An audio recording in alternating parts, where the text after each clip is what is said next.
Thank you very much. I'm standing in for Chief Tidwell, who was here yesterday, and I'm really happy to do it because this next panel coming up is probably the foundational thing about success for all of our futures in this endeavor we are about connecting people with the outdoors. It's all about partnerships. So we're very lucky today to have a panel of presenters here, all of whom are going to share perspectives for a few moments from their experiences, as well as some things hopefully that are provocative for us to consider as we look at becoming stronger and better partners from the federal perspective or from any perspective that's in the room here. So we want to get started right away with that. A couple of things I wanted to say in relation to our desire for building and sustaining partnerships. One is all of us have been talking about this theme of how can we be of service in strengthening the connections between the people that we serve and the people who come and visit our places with the landscapes in the waters that belong to them. And this, I would call it a virtuous cycle of discovery, beginning to care, and then beginning to change the way that people behave in a way that is supportive of our natural environments, whether it's the parks, the forests, the waters that we're responsible for managing, will be critical in the future for the health of these lands, and then that connection of the health of the people that we're serving and the communities that we have. We need to do it in an environment where our cultures within the United States are rapidly changing and have significantly changed. So how do we ensure that the way we engage matches with the values, the interests, and the needs that different segments of our communities present to us, rather than here's what we want you to do for us. Also, you know, we're hearing so much more about the impact that outdoor experiences has to change people's lives, whether it's through our educational experiences, volunteers, you know, the wonderful 21st Century Conservation Service Corps programs, those things that are eliciting new experiences for people that last into their adulthood, or just the myriad of ways that our partners, be they from communities, nonprofits, and our private and corporate partnerships, the way that there's our ability to connect and extend with these main segments of society in their connection to the land. So we're really, really happy to have our group of panelists here to share their perspectives. We'll just go in order here, and if I get your name, I will make sure I do as best I can to get your names correct. So Tracy Muckey is with the project manager with social responsibility initiatives with the YMCA of the United States, which is a huge partner for all of us. Sianna Simmons is the community outreach coordinator with KaBOOM, and KaBOOM has had a huge impact across many communities in connecting people with play and outdoors, especially children. And Dan Puskar, okay, is the executive director of Public Lands Alliance. So this other very different lens of the way that we're connecting citizens to local lands and putting them in the position to be extended stewards and caring for public and private lands. And Maite, okay, Maite Arce, thank you very much, is the president and CEO of the Hispanic Access Foundation. Again, awakening and extending the impact and voice and engagement we have with our Hispanic citizens that is growing rapidly throughout our entire country. So we're happy to have each of you with us today, and we're going to spend some time hearing some perspectives from you, a few moments, and then we're going to open it up for this group to be in dialogue with you, and I'll help facilitate that once that occurs. So if Tracy could please get started. Yes. Mm-hmm. Is that on? Oh, there we go. I am really honored to be here. This is so exciting. And again, I'm Tracy Muckey. I'm the project manager for the Let's Move Outside initiative. It's a partnership with the Department of Interior, which has been fabulous, and we've been at it for about a year now. But before I get into that, I've been in the YMCA for about 35 years, which is really scary to think about. But let me give you a little bit of background, and some of you may already are familiar with some of the statistics related to the Y. So we're about 170 years old. We have about 130 years ago, we launched our first camping program with two YMCA professionals, and the grandfather of Y Camping is Francis Dudley, who founded it. In addition, the YMCA today has over 2,700 facilities. 350 of those are resident camps. So we are the largest resident camp organization across the country at this point. Each summer, we hire over 40,000 youth to work in our summer and resident camps. The Y serves 9 million children and youth each year through day and resident camps, after-school programs, sports, swimming, and more. We provide 1.2 million kids swimming lessons every year as well, and we have a new initiative in a new safety around water programs for inner city kids too, to make sure to prevent drownings. In addition to the 1.3 million youth that attend summer day camp, that includes 400,000 youth during school year outdoor education and retreats as well. So about 80% of our population are within 3 miles of a YMCA facility.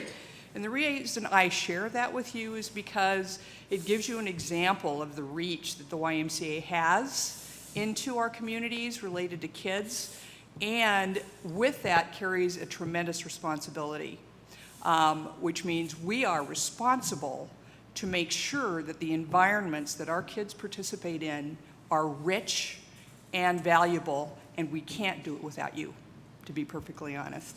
So that's, we have a big reach. The Y and the Core Network have joined with the Department of Interior to grow the First Lady Michelle Obama's Let's Move Outside. Our partnership addresses the Secretary's concern that our youth are more disconnected from nature than any generation before them, and yet are inspired and driven to make great change, as you've heard. So how do we begin to bridge that gap?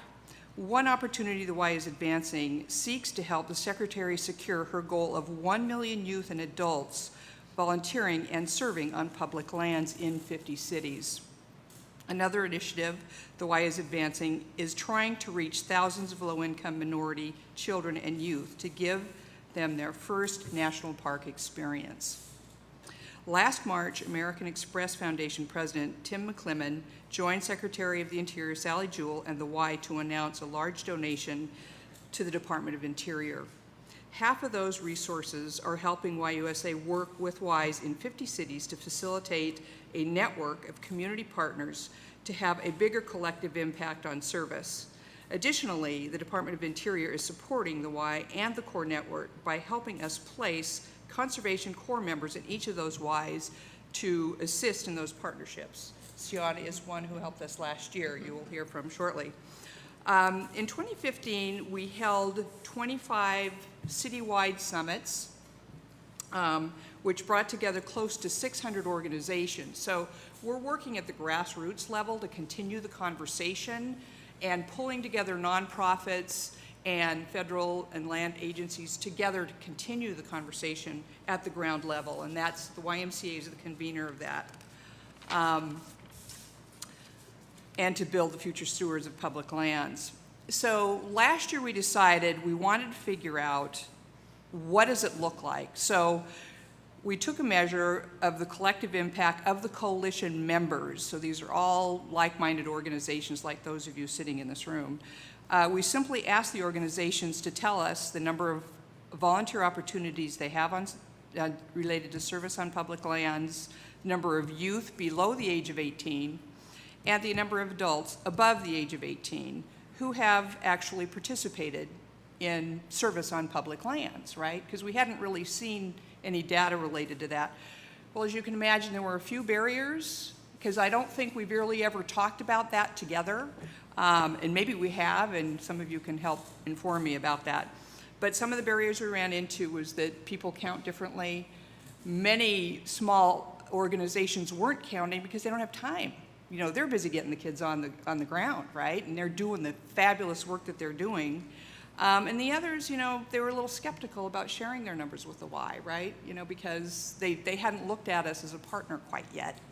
Well, regardless of all those barriers, the numbers that we came up with were 183,000 adults participated, 314,000 youth below the age of 18 participated in over 19,000 service opportunities across 25 cities last year.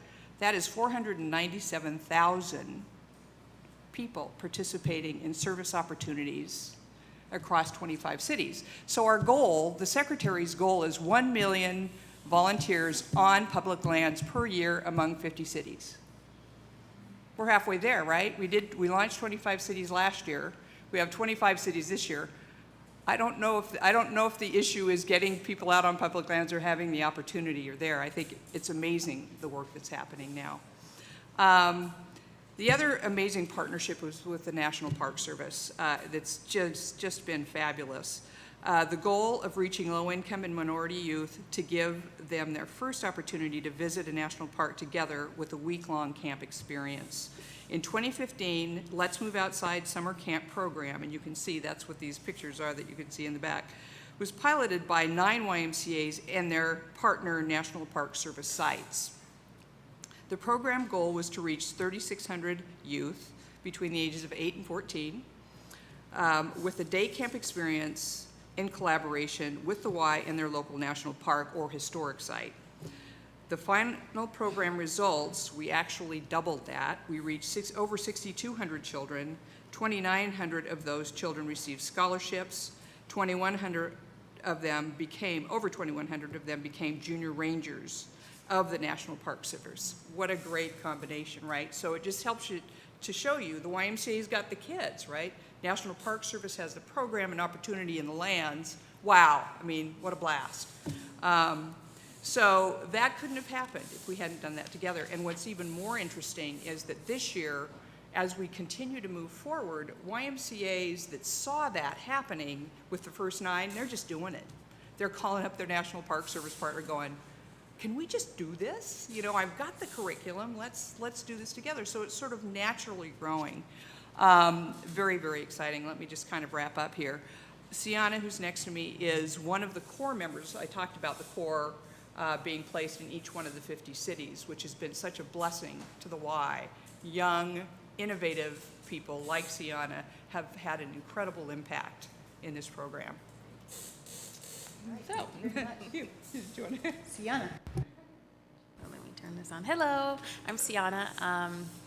I guess I can start with just a little story or background on myself. I went to Arizona State, Go Devils, and played tennis there and graduated in 2012 and tried my hand at the Pro Tour. It was always a dream of mine and did that for a couple of years. And when that didn't work out, I was like, okay, well, I need a job. Or my parents were like, you need a job. And like begrudgingly, but I had the amazing opportunity to come across this AmeriCorps internship with the Core Network, and it was just a perfect blend of everything I was already passionate about. In school, I studied global studies, and my minor was sustainability, and obviously health and wellness. Being an athlete, it was being able to inspire healthy living through the Y and get kids moving and playing and learning and serving outside. When I saw the job description, I was like, okay, sign me up, please pick me. It was a great blessing. So with all of that, because the initiative was so new and it was the first year, there were, some challenges with it, and I really appreciate David's presentation on kind of the growth process for Find Your Park. So he explained how there was like a 3-year process and even probably longer than that in establishing their mission and finding their identity so that they could, persuade people to join their movement. And so now I don't feel so bad that, I only had a year in my service and couldn't exactly, achieve everything that we had imagined. But it was, the challenge more so was, figuring out what Let's Move Outside meant, not only nationally, but for Atlanta specifically. I had all these lofty ideas of, yes, I'm gonna get all these kids outside and they're gonna serve and they're gonna learn and they're gonna play and they're gonna do all these great things, but we had to figure out how we worked in the space of the other nonprofits and the other great organizations that were already doing similar work and how we could bring them together, right? So it was a huge, the first most important step was figuring out what we were and how we could serve our community and support the other organizations in that way. So I guess I'll just leave it broad like that, and I guess we'll have time for questions later. But as a result, when they were talking about the opportunities that not only it's created for the kids, but for myself as a former AmeriCorps, now obviously, as you heard, I now work for KaBOOM, which is one of my dream jobs. It was a great opportunity, but that was a direct result to the experiences and the opportunities and the challenges and everything I learned from the Let's Move Outside initiative. So I'll just leave it there, and hopefully I can expand more later. Thank you very much, Sianna. Okay, now we'll hear from Dan Puskar with Public Lands Alliance. Thank you. Thanks, Leslie. So thinking about partnering outdoors, I was struck earlier today when who comes up to me but Lance Wellwood, who I have not seen in a decade, since we were both serving in different capacities at Mesa Verde National Park. And it was 10 years ago this month that we celebrated our 100th anniversary there. And did a big thing. God, that month we had Laura Bush coming through, we had the secretary, we had the director, and I remember that one of the things that Lance and I were most proud of, working together for the first time in decades upon decades, we reintroduced horseback riding to Mesa Verde National Park. And something like that started garnering amazing attention. You know, we only had so many slots, NEPA happens and other things, but we were able to get hundreds of people out into the backcountry of Mesa Verde, something nobody ever gets to do. And we were able to get them to see cultural, historic, natural sites that were just incredible, and to get outdoors in ways that you couldn't before. And the New York Times started writing about it. And it was one of those things that I think has always stuck with me in terms of how you in special places can create special opportunities and get a lot of momentum for a lot of great things happening. And something that I hope I've taken with me to the Public Lands Alliance, which some of you may have up until about 2 months ago known as the APPL, Association of Partners for Public Lands. We changed the name. It's so much better now, trust me. Our role, for those of you who don't know us as well, our goal is to connect the nonprofit partners of public lands, to strengthen them through capacity building and training, and then represent their interests here in DC. Our 100+ members are involved in a number of things, everything from funding preservation work, but to also providing educational services and engagement. The length and breadth of our group stretches from organizations like the Golden Gate National Parks Conservancy, an organization that has funded parks to the tune of over $350 million and annually manages a group of 50,000 volunteers working around the San Francisco Bay Area, to organizations that are entirely volunteer-based. Maybe they've got a staff member. I'm thinking about the Protectors of Tule Springs. I'm thinking about the Friends of Black Rock High Rock, or the Partners of the Cherokee National Forest. Our membership stretches across land management agencies and are funding the kinds of things that get people outdoors, whether it's the money that makes it possible to get more Junior Ranger and Junior Explorer booklets, whether it's providing residential learning centers around environmental education, whether we're at Cuyahoga Valley or the North Cascades. It's in providing major activities like the Mississippi Park Connection with Wilderness Inquiry and others do in the Twin Cities, bringing tens of thousands of kids in canoes into this national recreation area on an annual basis, all the way to either being service corps themselves or funding those. I always find it amazing when you can discover these connections, a group that I think a lot of our agency friends would look at as, oh, you're a very traditional cooperating association, Great Smoky Mountains Association. You run bookstores. But it's their efforts in selling educational and interpretive products that eventually gets the money to fund corps working throughout that park.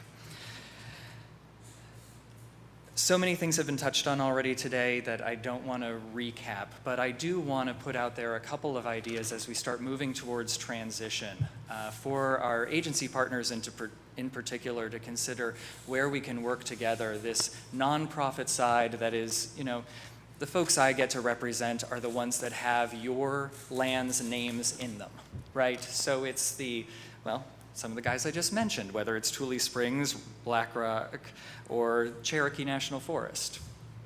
But a couple of thoughts. To varying degrees, our nonprofits engage in advocacy, and to varying degrees, our land management agencies think about using their nonprofit partners as advocates. I think we got a stirring presentation from Sally Jewell today, who said to us all, we're the ones that get to bring the masses. But one of the things I think we all need to think through more, and every land management agency is a little different on this, but how can we make sure that we are encouraging our nonprofit partners to be advocates for you, to be advocates for the land, to be connectors to their own membership bases, to their own donors. So often when we think about the policies and the guidance we write, it's about the bright lines where you're not allowed to lobby, and it's the admonishment to any of our land management agency employees, you shall definitely not lobby. But there's a lot of gray area, not really gray actually, there's a lot of other things to cover that guidance could help.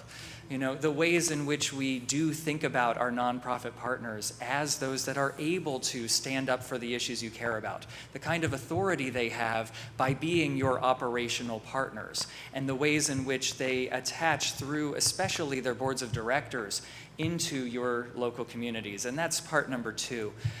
Too often, I think we have sadly, because in some ways the budget climate has been what it is lately, a number of the folks I represent, this is not uniform in any way, shape, or form, but a lot over the last 10 years feel like they've been turned to more and more to be ATMs than to be full-fledged partners. And I think one of the ways, as we start thinking about the cultural shifts necessary to make sure that isn't the case, is to think about our partners as gateway connectors. I look at who makes up the boards of directors of so many of our member organizations. And though they're often supporting a national land of some sort, whether it's a national park, wildlife refuge, forest, or grassland, so often they are the ones in the local community who are running businesses, who are your lawyers and doctors, who are elected officials.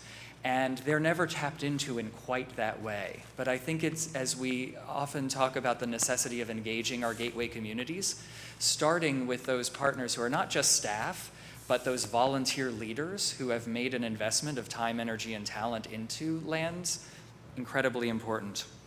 And third, another idea just for keeping away the ATM idea, although I'm always amazed to see that on an annual basis, our membership alone is contributing over $200 million on an annual basis in grants and services back into our public lands. To think about these nonprofit partners as service providers of a sort.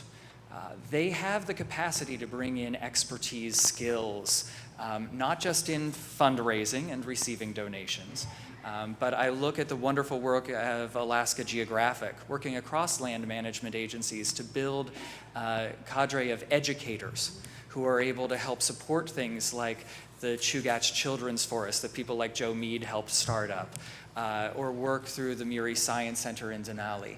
And to the extent that as, again, budgets get tight, we can think about our nonprofits as centers of expertise and skills around outreach, the opportunities become more boundless for being able to institute on a long-term basis things like Every Kid in a Park. Thank you very much, Dan. And our final panelist is Maite Arce, and so please get started. Thank you. Thank you. I am founder, CEO of Hispanic Access Foundation. We often go by HAF. Some folks call us HAF. I prefer HAF, but some of our own team prefers HAF. I was born in Mexico and raised in Southern California by very hardworking parents who actually tried really hard to take us kids outdoors. We would go to the beach pretty often. Sometimes we would camp, and then we used trails, local trails out in the mountains. and rode our bikes quite a bit. And so I thought that was pretty impressive after growing up and saying, hey, you know, Mom and Dad, you did a great job given that you worked so hard for us. And to connect us to the outdoors. I was the first to go to college in my family, and I went to the University of Arizona. We're rivals. We'll talk later. I don't want to be in the middle of this. I married, living in Southern California, happened to meet a wonderful man who was from Alaska, and an amazing outdoorsman, Ted, and we were married. But he said, you know, we're not gonna. I don't want to live in California. So one thing I had to agree to was moving out into New Mexico and just, you know, where there's more open space where he could really enjoy his hunting and fishing.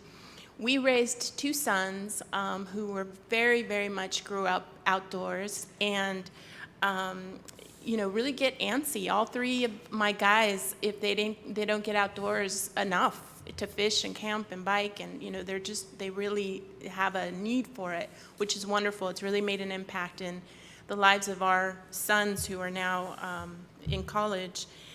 And 6 years ago, Hispanic Access Foundation was born right here in DC. And so what we created this organization to address the disparity gap that many Latinos face in terms of, we really believe that that many Latinos are held back from fully enjoying the opportunities and resources that are available to all of us in the area of health and the outdoors and our parks and even financial freedom. So we work in a variety of areas to really make sure that we bridge that gap as an organization. And so in everything that we do, we aim to close that gap and make sure that wonderful partners come together and that we work together to make sure that there's Latino communities are fully participating in these opportunities to build a better life. We have a couple of unique strengths as an organization. We're very strong in our partnerships. And so we have a very, very strong and very broad network across the country in about 18 cities, and a really world-class community engagement model where we have our partners are trusted sources like faith leaders, for example, or community leaders, and break down those barriers to be able to reach a large number of people. And so our world-class community engagement model is really amazing. That's one of our strengths, our vast network, and those partnerships is very important to us. And we combine both the outreach model and those partnerships with the power of media to really make an impact in terms of building awareness and motivating people to take action. And so one of the most important secrets to our success are these private-public partnerships. And you all know very well how important that is when you have a tight budget and you need to stretch that budget and you need really a good balance of strong skill sets and different perspectives. And so in order for me to run a tight ship with my team, we really make sure we leverage our partnerships, and that's with private companies, it's with other nonprofits, it's community groups, national groups, the federal government. And so these partnerships are important to us, and we've been able to come together and really share those strengths, share those resources, and create programs like the Latino Heritage Internship Program, which is one of a really great example of how, of a great program. It's an idea from the National Park Service. They went out of their, their comfort zone, their space, and reached out to non-traditional partners who weren't really on the radar. And so they went out and they spoke to our organization and an organization called the Environment for the Americas, and both of us are really good at recruitment and reaching Latino communities or communities of color. And so they under the 21st Century Student Conservation Corps, we developed a cooperative agreement, and we're able to then work with them to design and run, as of a year and a half ago, the Latino Heritage Internship Program, which is the first ever Latino-focused internship program that really focuses on identifying talented, motivated young people from all over the country and placing them in paid summer jobs in park sites around the country. So from headquarters here to parks all over the country. So those students that we recruit are really amazing. We initially last year recruited 20 students. Up until now, it's been 85.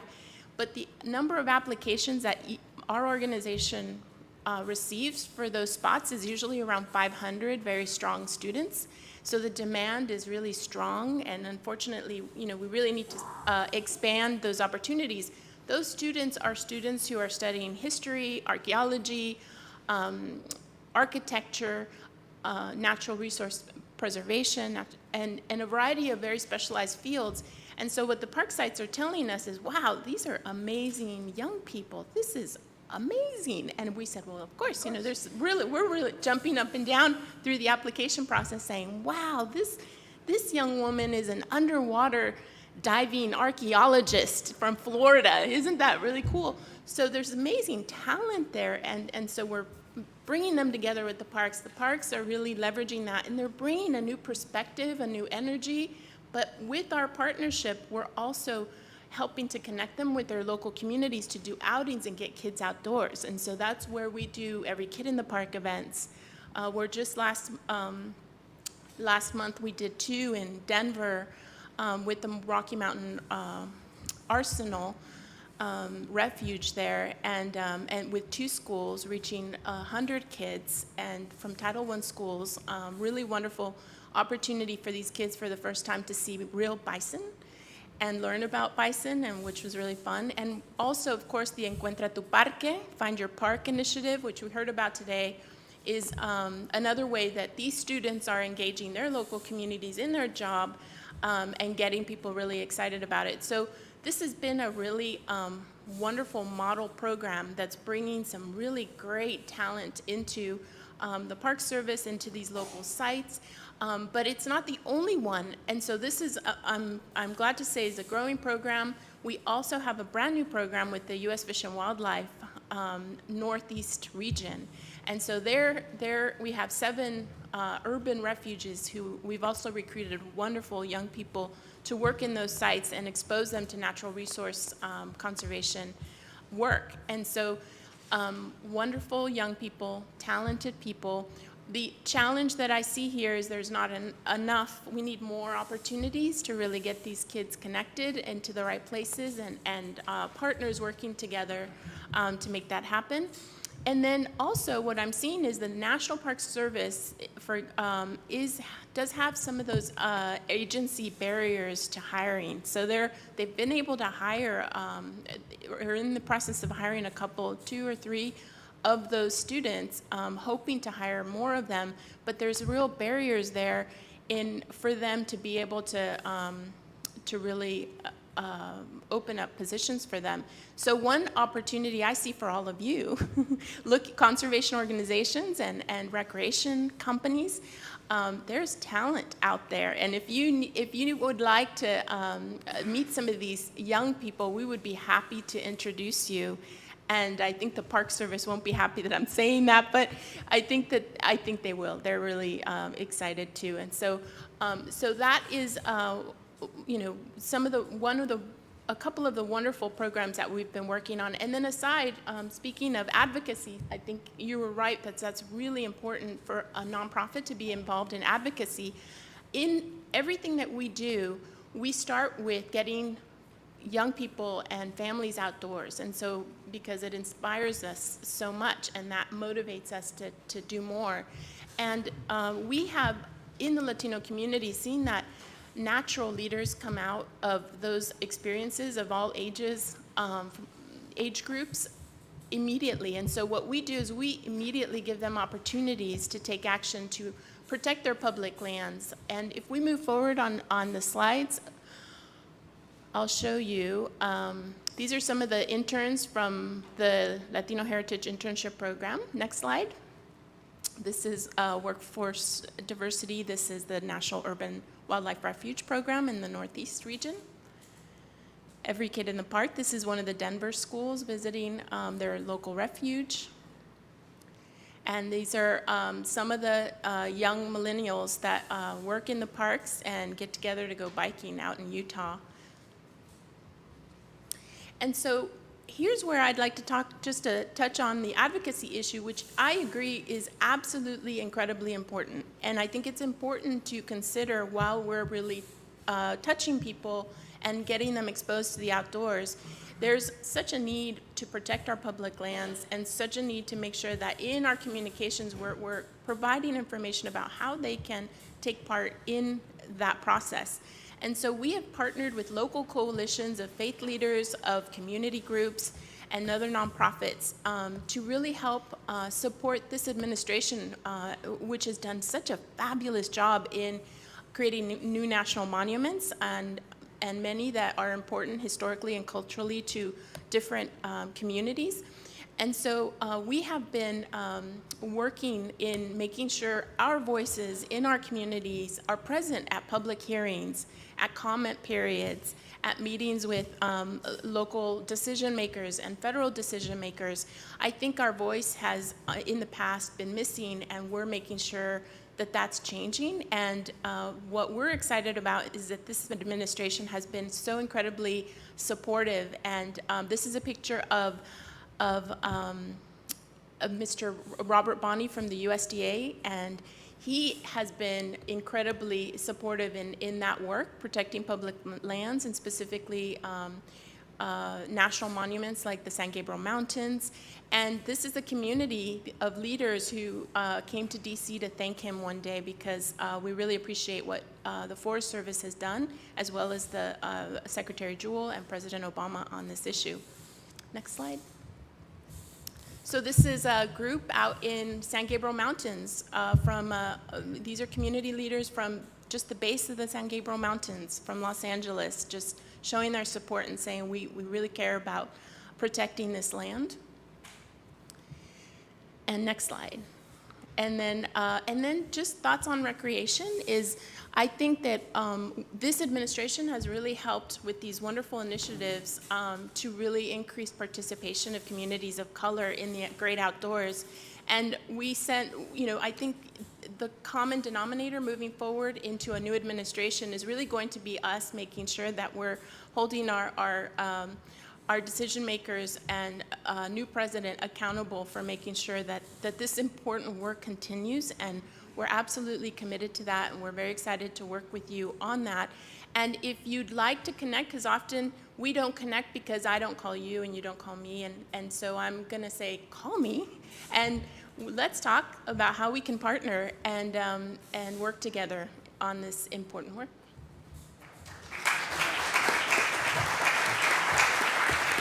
Thank you.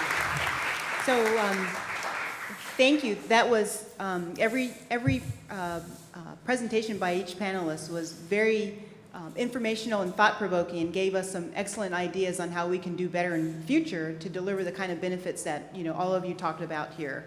We just have a couple of moments in the light of our schedule here, calendar, so I'm just gonna open it up to the group here for a couple of questions to our panel.